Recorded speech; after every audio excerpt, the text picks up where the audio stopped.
Hello, this is Matthew Solomon, Assistant Superintendent of Early Learning.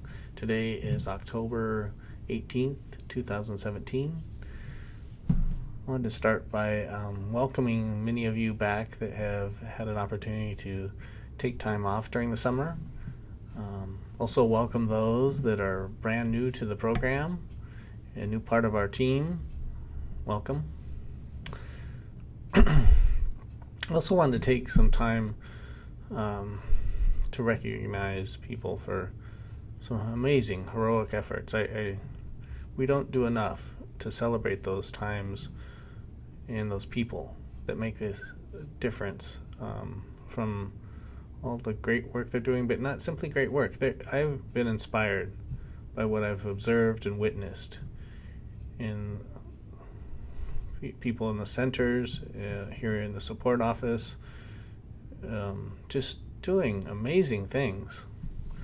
And I wanted to identify, we just don't take enough time to recognize people for the great things that they do, and wanted to take some time right now to do that. I have a couple examples.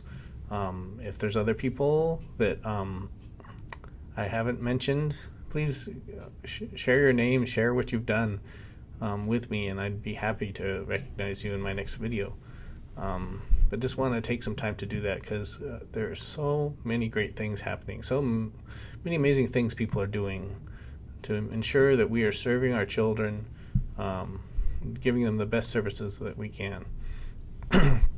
Examples of that, in one area, the Stacy Meisner she's covering lunches and breaks at 3 different centers for her sites. Caitlin is covering bus runs in addition to covering another COS's job. We have a vacancy there. She's doing the recruitment enrollment for 4 centers.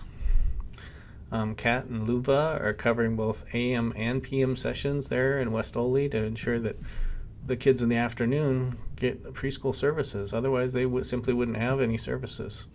Beth has been opening and closing at South Puget Sound, and also covering lunches and breaks for multiple classrooms. Those are long days, 12-hour days in many cases. Shelley has been covering Lacey. We're still hiring for an area coordinator there. Pam has also been covering for Family Partnership in Hawks. Katie has also been jumping in to support while Toby is in the hospital. Tasha and Kina are coming together to support those centers, as well as they're coming together as a team and really supporting each other in addition to their staff. The Rochester team has been coming together to cover vacancies in their team.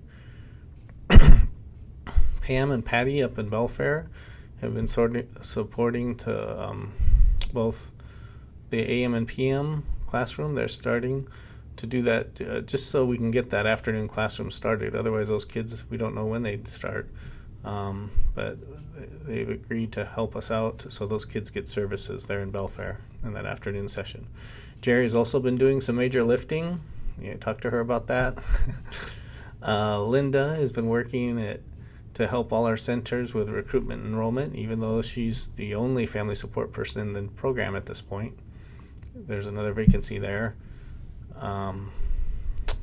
Sarah has been helping at South Puget Sound and other centers with enrollment. The health team has been coming together. It's one of their busiest time.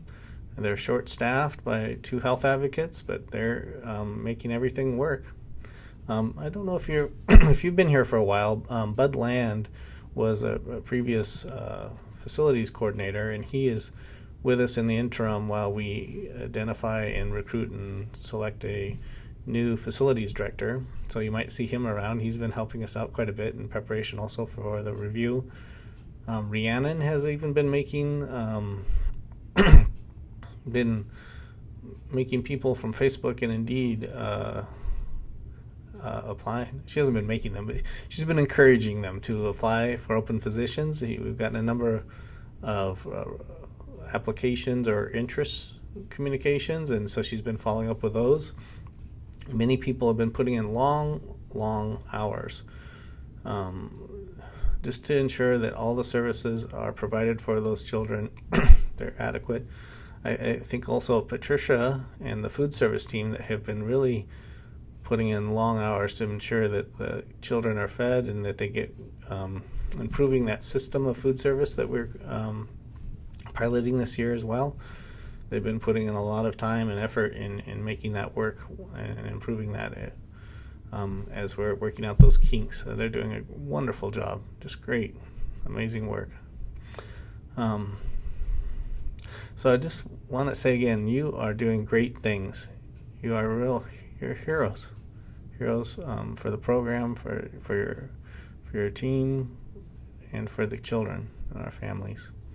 You're making an amazing difference in their lives, and especially during this time of difficulty. This is, and I'd like to say, this is really when you see leadership. This is when you really see leaders surface, is when there's adversity, when there's challenges and there's barriers. Because this is also when you see the problem solving, the collaboration, unity, connecting and supporting each other. And that's what I've seen. That's why it's so important that we recognize that, and I want to recognize it now. You don't often see or identify leadership when things are smooth, but when there are barriers and challenges, that's when you really see leaders rise to the occasion and really become visible because of their actions. So I just wanted to recognize people for that effort and that leadership. I also want to just kind of set some context for the unusual circumstances. We've had some unusual opportunities too that have occurred that have kind of resulted in some of these challenges with staffing. Just to name a few, we had duration offered probably for the first time and might be the last time. Even though duration is a mandate, I don't expect that to happen again. And that opportunity that we had, we went in full force to move forward with duration, and it's allowed us to increase our funding and provide additional services to children as far as a longer day, more hours per year. But I don't think that's going to happen in this current administration.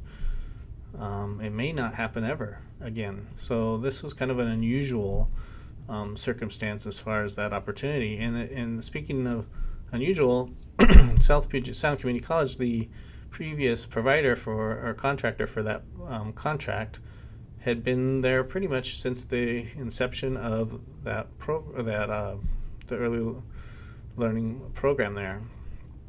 And it probably wouldn't have opened up again for quite a while. It had been 15 years or 13 years since the contract had been opened up for bidding. And so that was, again, another unusual circumstance.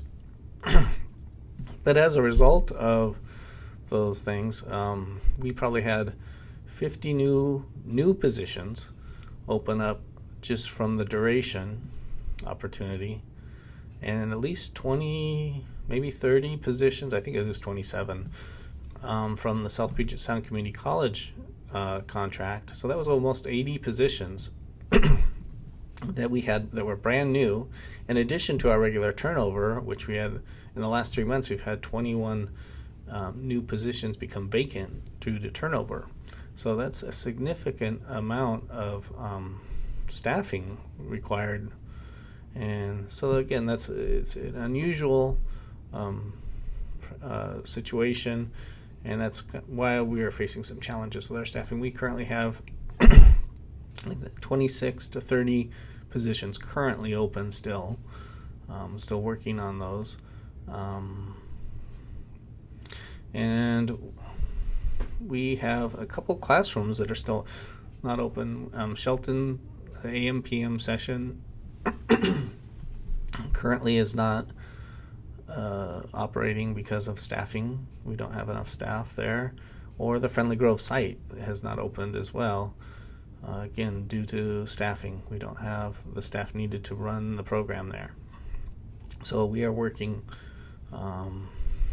as a team to try to figure out how to get those centers staffed. In addition to, many centers are operating that aren't fully staffed currently. They're currently operating and need additional staff as well. But it's that the circumstance that I am amazed of what kind of leadership I'm seeing, what kind of teamwork, what kind of collaboration, just heroic efforts.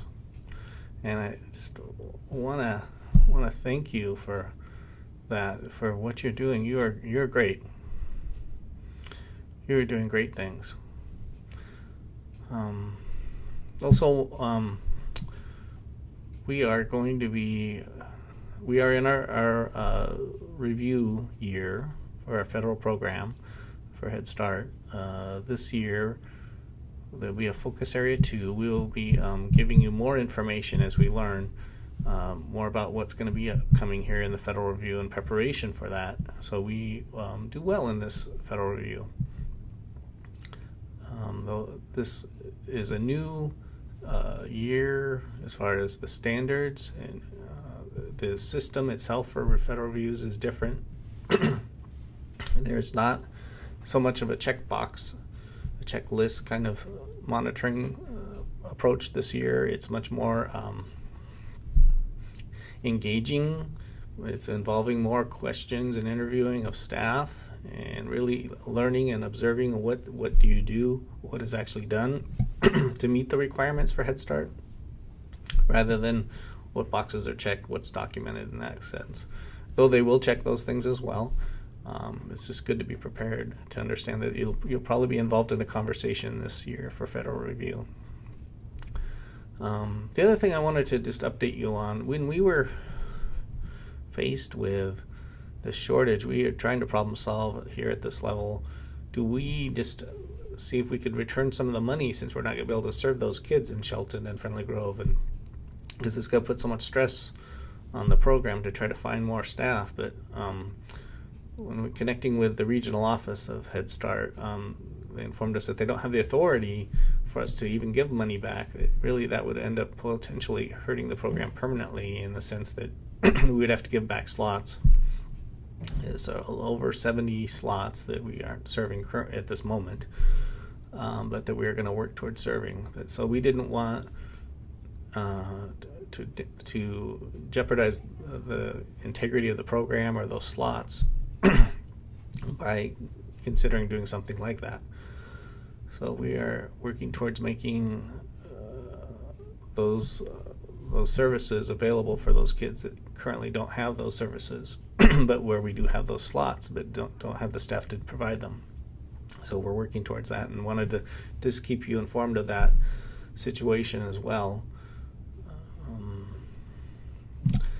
And I just again want to thank you for the work you're doing, and we're also going to recognize staff with the Unity Award. I don't know if you remember that from last year, but we are going to again recognize a team for their efforts in coming together, because I think that is key. I mean, you are so valuable in what you do for the children, the families, even for your peers, and supporting them. So again, just wanted to thank you, and I look forward for the next opportunity to connect with you and talk with you. So have a great day. Thank you.